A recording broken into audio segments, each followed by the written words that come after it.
نبی مکرم که لولاک لما خلقت الافلاک، که عالم به طفیل او آفریده شده، قام می ایستاد، الیها به سمت او میرفت، نه قام لها، به سمتش میرفت، دستان فاطمه رو میبوسید، فاطمه رو میبویید، میفرمود من از فاطمه بوی بهشت رو استشمام میکنم. خب معلومه وقتی فراق اتفاق بیفته، وقتی پدر نباشه، وقتی جراحات اون گونه بر پیکر مطهره زهرای اطهر وارد بیاد، اون وقت این حرمان و این دوری او رو بیتاب میکنه، دلش برای صدای بلال و اذان بلال و یاد پدر تنگ میشه.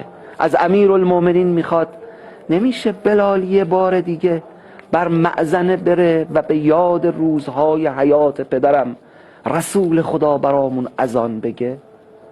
بلال بر مأذنه میره، الله اکبر الله اکبر، تا به نام پیغمبر و شهادت بر رسالت و نبوت او میرسه.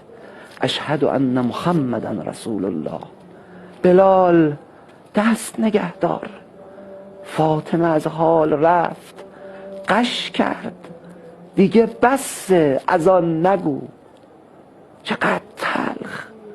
اگر پیغمبر به جای سفارش و به جای توصیه بر نیکی به اهل بیتش و دخترش العیاذ بالله توصیه کرده بود آزارش بدید، انقدر باهاش دیگه این کارها رو نمی کرد.